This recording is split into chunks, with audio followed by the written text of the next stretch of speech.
Fala Brasil, beleza? Professor Pagi de novo aqui no Percurso Educacional com mais uma aula de Biologia.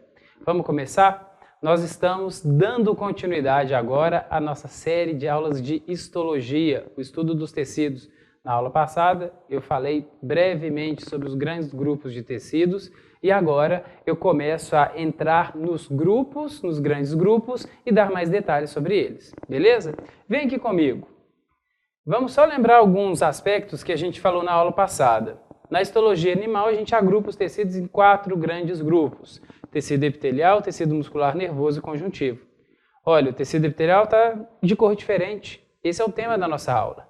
A gente tem hoje a missão de falar do tecido epitelial, sendo que esse tecido epitelial ele ainda se divide em outras 2 categorias, em 2 subcategorias.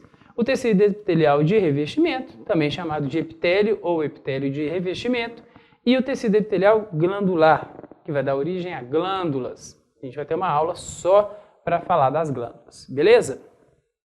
O tecido muscular, tecido nervoso e conjuntivo, a gente vai depois deixar para outras aulas. A gente vai discutir com calma, uma discussão bem ampla, bem completa, para você não ficar com dúvida nenhuma mais sobre o assunto. Muito bem.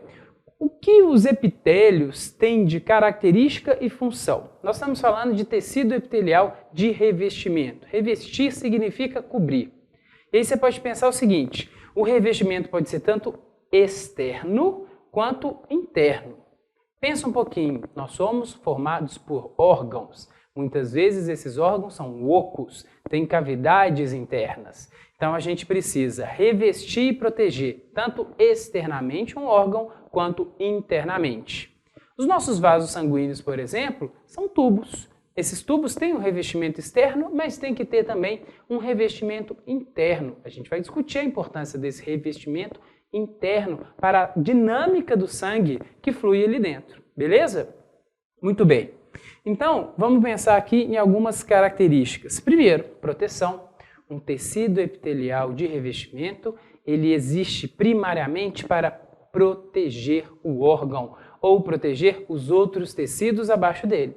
Para isso, ele conta com algumas características que são importantes e fazem todo sentido. Pensa comigo aqui.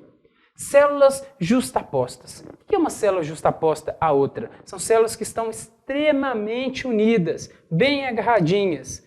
Imagina um show de rock, você está muito afim de ouvir e ver aquele cara de perto, aquela banda que você gosta, você quer pegar a palheta do roqueiro, você quer pegar ali a baqueta do baterista, você quer que chova baba do vocalista no seu rosto, que você ama aquela banda. Você vai lá para frente. Só que não é fácil ir lá para frente, né? Porque quanto mais perto do palco, mais pessoas querem ficar perto do palco. E o resultado disso? As pessoas estão extremamente unidas ali, quase que se fundindo umas às outras.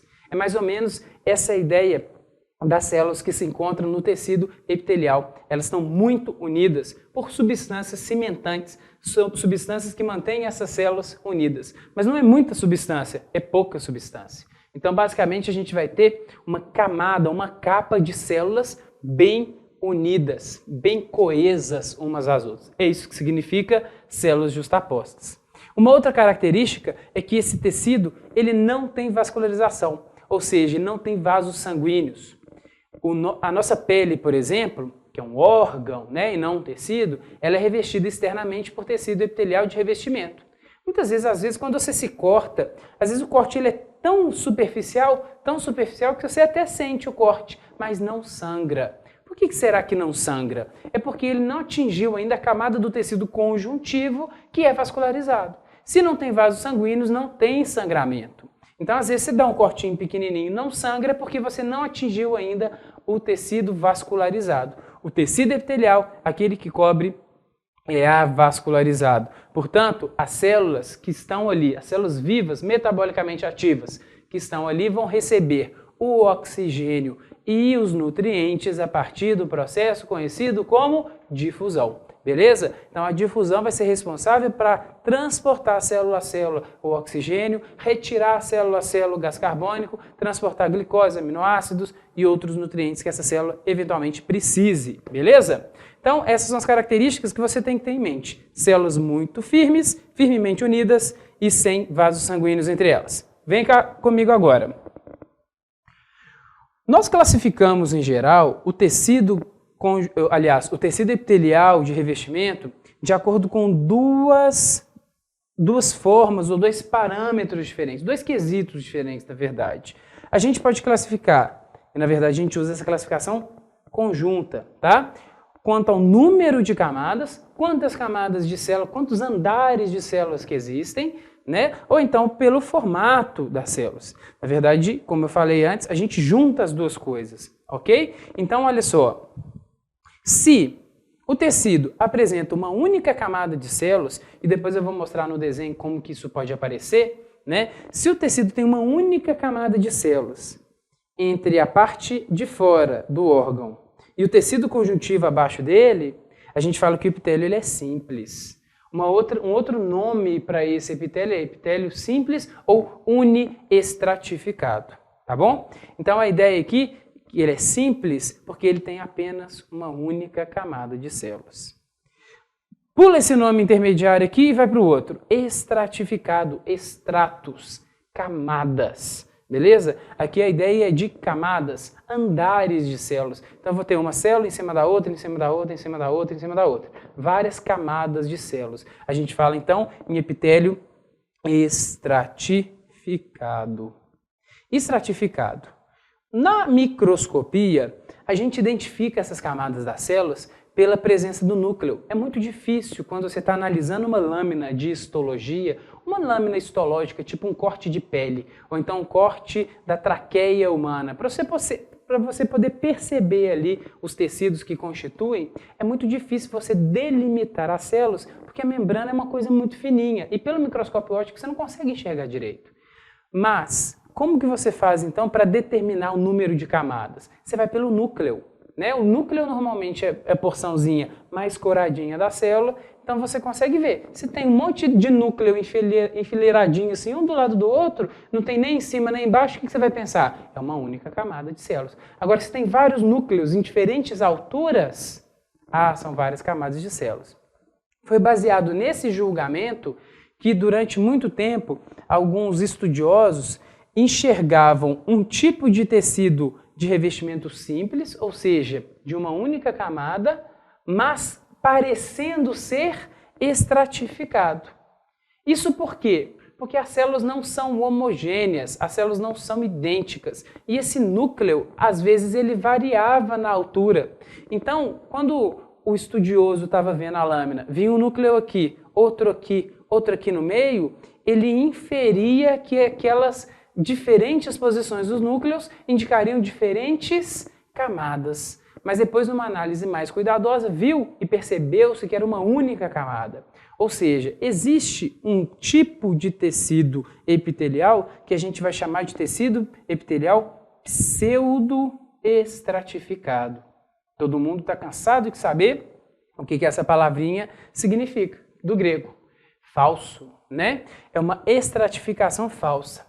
Parece ser estratificado, mas não é. Então, se ele não é estratificado, ele também é o quê? Um tecido de uma única camada. Então, para gravar tecido simples, uma única camada, todos os núcleos ali bem alinhadinhos, bem fáceis a gente perceber. Pseudoestratificado, uma única camada, núcleos em diferentes alturas, que dá a impressão que são várias camadas de células. E o tecido estratificado, epitelial de revestimento estratificado, são várias camadas de fato, beleza? Então essa é a primeira classificação, quanto ao número de camadas. Nós temos também o formato das células. O formato das células diz muito sobre a posição e a localização que esse tecido se encontra num organismo. Vamos ver? Primeiro a gente tem então o tecido de revestimento pavimentoso. Olha de lado como é que ele é. Células achatadas. Tentei fazer aqui um desenho tridimensional. Você vai pensar que essa célula parece um azulejo, parece uma lajota, parece uma cerâmica, uma plaquinha de cerâmica. E é bem essa analogia que eu quero que você tenha. As superfícies mais amplas, elas geralmente são recobertas por tecido pavimentoso, fazendo realmente um pavimento e protegendo esse órgão. Tem o tecido epitelial cúbico. Em algumas partes do nosso corpo a gente vai ter esse tipo de revestimento. É um revestimento em que a célula ela já tem assim, uma razão, altura e largura um pouco mais próxima de 1. Então, as arestas, as laterais dessa célula, elas são mais homogêneas. E a gente tem o tecido prismático, né? A célula prismática que forma o epitélio prismático. Como o desenho aqui indica, a gente tem células mais compridinhas, né? Lembrando, então, uma coluna. O outro nome possível para o prismático seria epitélio colunar. Parece uma coluninha, tá bom? Então, aqui a representação, a tentativa de fazer uma representação mais tridimensional. Para fechar, existe também na bexiga urinária esse tecido aqui muito específico que chama epitélio de transição. Olha que interessante. A bexiga é um órgão que ora está cheio de urina, ora está vazio. Quando ela está cheia de urina, ela vai enchendo igual um balão. É por isso que o balão de borracha é chamado de bexiga, porque ele se distende assim como a bexiga urinária. À medida que a bexiga ela vai distendendo, as células que antes eram cúbicas, tinham formato mais cuboide, elas vão esticando e vão assumindo um formato mais pavimentoso. Mas depois que você faz o xixizinho, se alivia, tira aquela água do joelho, o que acontece com a forma da célula? Ela retorna à sua condição inicial. Então, a gente fala que é um epitélio de transição porque ele pode assumir 2 formatos corporais. Aliás, 2 formatos celulares diferentes. Beleza? Muito bem. Então, sabemos aqui os 2 pontos principais para a classificação dos tecidos. O que a gente faz agora? A gente vai começar a fazer agora, baseado nessas 2 características iniciais, a gente vai começar a pegar exemplos de órgãos humanos ou partes do corpo e tentar classificar esses tecidos de acordo com o número de camadas e o formato das células. Para isso, eu vou iniciar aqui com 3 desenhos. Nesses 3 desenhos, a gente vai tentar descobrir o local e a gente vai redigir junto a classificação por extenso desses tecidos. Vamos lá, então? Então, nesse primeiro desenho, eu gostaria que você prestasse atenção, né, nesse padrão aqui. Primeira coisa para te chamar a atenção, que é muito importante. Embaixo de todo o tecido epitelial existe um trançado de fibras, como se fosse uma treliça de fibras proteicas e polissacarídeos, denominado lâmina basal. A lâmina basal é o que delimita o tecido epitelial, portanto, o tecido epitelial que reveste os órgãos, dos outros tecidos, dos tecidos conjuntivos, por exemplo. Tá? Então, a gente tem aqui a lâmina basal como sendo um entremeiado de polissacarídeos e proteínas. Colágeno, por exemplo, faz parte, né, dessa rede proteica aqui. Então, é sempre a partir da lâmina basal que a gente vai conseguir estabelecer a classificação quanto às camadas. Olha só para esse exemplo aqui. Olha, são quantas camadas de células? Olha para mim. Ah, Pagi, são várias. E o formato da célula? Vai, Pagi, o formato está variando. Começa ali meio quadradinho, lá em cima tá meio achatado. Como é que funciona isso aqui?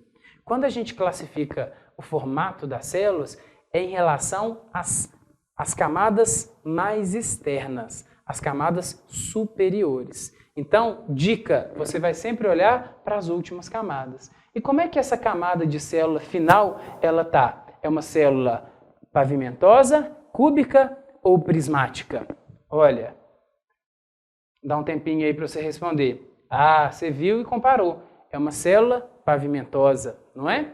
Muito bem. Então, esse é um tecido pavimentoso. Mas como ele é formado por várias camadas, ele é um tecido também o quê? Estratificado. Pensa comigo, uma camada de célula protege menos do que várias camadas de célula. Um tecido pavimentoso, ele tem uma distribuição mais ampla, ele cobre uma superfície maior. Então você tem que começar a imaginar, que tipo de lugar no meu corpo eu vou ter esse tipo de situação, cuja necessidade de proteção é tão grande a ponto de eu ter várias células e ter uma célula bem espalhada. Olha, você pode pensar assim, onde no meu corpo rola muito atrito. Muito atrito. Onde que tem muito atrito no nosso corpo? A nossa pele está constantemente sujeita a atrito? Tá. O tempo todo a gente está esbarrando, trocando de roupa, pegando em coisa pegando na gente, né? O nosso trato oral, nossa boca, nosso esôfago, por exemplo, eles também estão em constante atrito, né? Então, tem comida passando, tem alimento passando aqui o tempo todo, beleza? Então, esse é o tipo de tecido epitelial que a gente vai encontrar na superfície da nossa pele, por exemplo, tá bom? Como que a gente classifica? Vou escrever aqui do lado, olha. Olha como é que vai ficar a classificação. Tecido epitelial. Epitelial de revestimento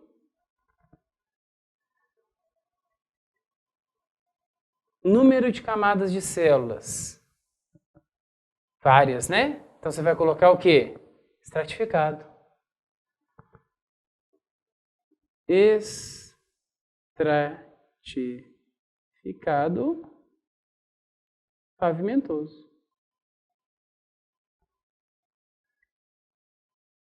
Então, olha, tecido epitelial de revestimento estratificado pavimentoso ou pavimentoso estratificado.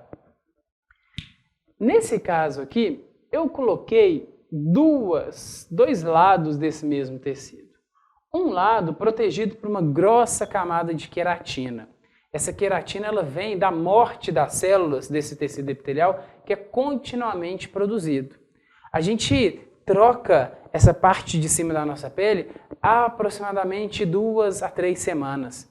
É uma loucura. O tempo todo a gente está trocando essas células. Quando você faz assim, por exemplo, ó, tem um monte de célula morta sua caindo no chão, né? Então o que acontece? Essa queratina aqui, ela é resultante do processo de morte das células. À medida que a célula vai subindo a camadinha aqui, que ela vai ficando mais velha, ela vai enchendo o seu citoplasma de grânulos de queratina até que ela morre completamente. A queratina, ela é muito importante para controle de saída de água, ela impermeabiliza a nossa pele. Então a gente pode pensar assim, onde tem queratina tem uma proteção maior, inclusive contra a desidratação. A nossa pele, ela tem essa camada de queratina, mas a nossa mucosa não tem. É o que diferencia os dois revestimentos.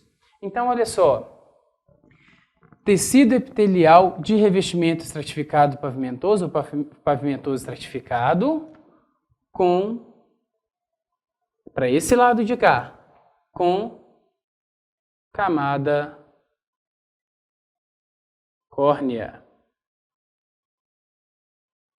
Se apareceu a palavra córnea, lembra automaticamente de queratina, tá? Se eu estou classificando esse tecido e vi que tem queratina, o local, pele. Então, com queratina. Beleza? Sem queratina são as mucosas. Sem queratina.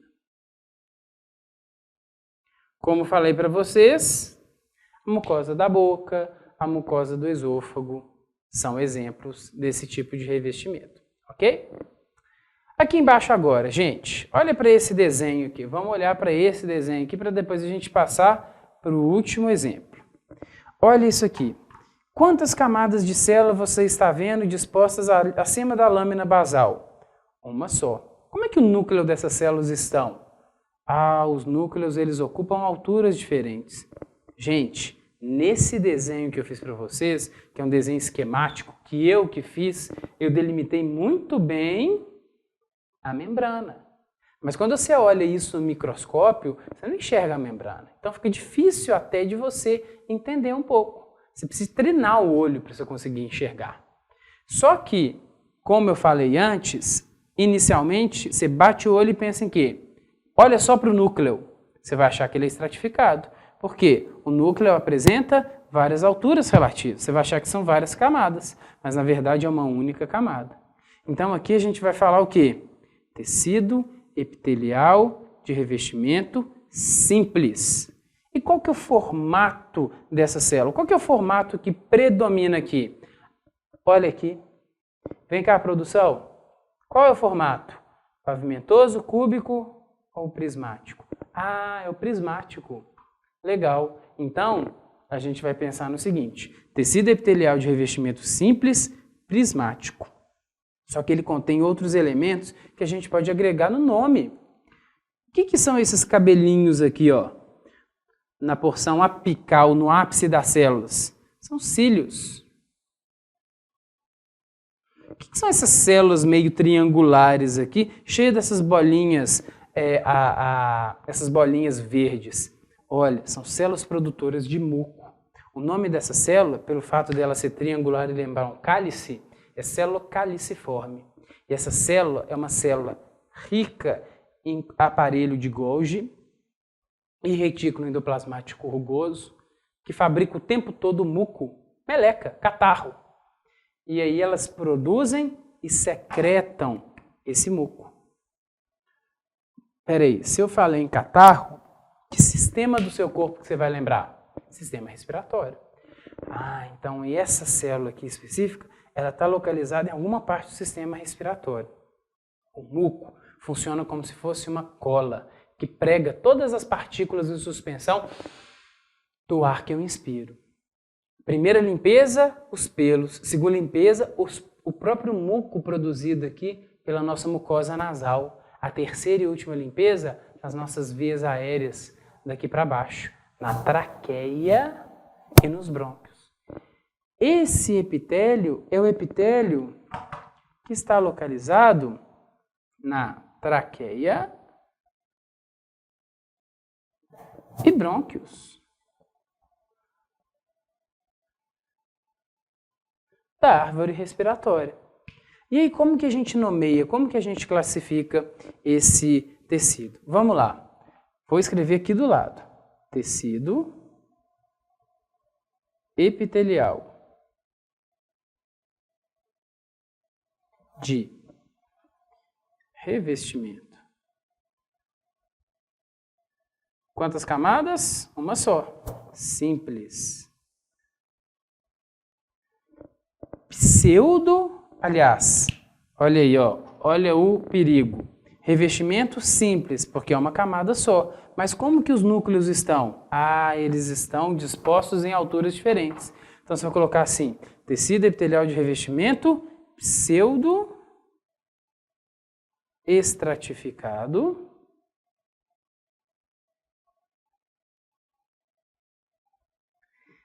com cílios, ciliado e com células caliciformes. Células caliciformes, que são as células que produzem o catarro. Células caliciformes. Então veja o seguinte, dentro da nossa traqueia, nós temos todo esse revestimento. À medida que as nossas células caliciformes produzem continuamente esse muco, o muco poderia cair pela ação da gravidade para os nossos brônquios e entupir os nossos bronquíolos até lá nos nossos alvéolos pulmonares. Os cílios, eles entram aí, a importância deles.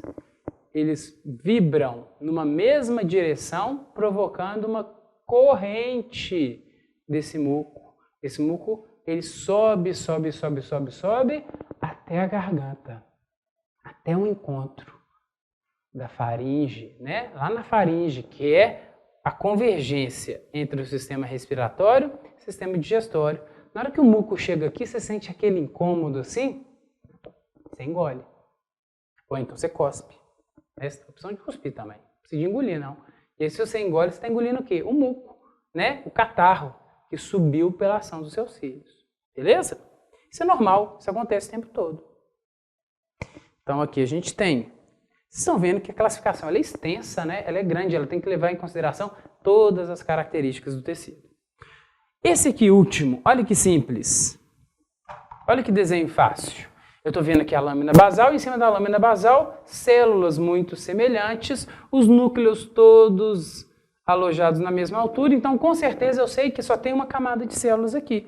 Tecido epitelial de revestimento, vamos preenchendo. Olha aqui. Tecido epitelial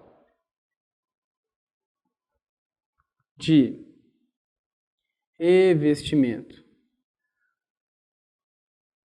Revestimento simples. Como que é a forma da célula? Ah, é um prisma, Pagi, ou uma coluna. Então você coloca prismático. Esse tecido pode ser acompanhado de células produtoras de muco também, tá? Como acontece lá no nosso intestino, como acontece lá no nosso estômago, beleza? Então, lá na mucosa. Aqui a gente vai ter, então, o revestimento interno do nosso tubo digestório lá para dentro. Para finalizar, pessoal, então, observando esse tecido aqui, que é um tecido de uma única camada, né? Lendo de novo aí o nome do tecido, a classificação do tecido. Tecido epitelial de revestimento simples prismático. Que tipo de superfície que ele vai revestir, que ele vai cobrir? Ele vai cobrir superfícies internas no nosso corpo. Como que eu sei disso? Primeiro, é uma única camada, né? Normalmente o que é externo ou está sujeito a muito atrito tem várias camadas de revestimento. Então aqui é uma superfície interna. No caso das células colunares, elas são tipicamente encontradas no nosso tubo digestório. Onde? Estômago e intestino.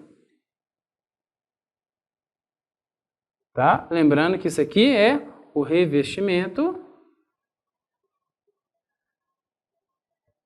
interno. Pessoal, então é isso. Nas próximas aulas eu vou trazer mais exemplos de tecidos epiteliais de revestimento e a gente vai começar a trabalhar também os tecidos glandulares. Espero vocês na próxima aula. Um abraço e bons estudos. Valeu!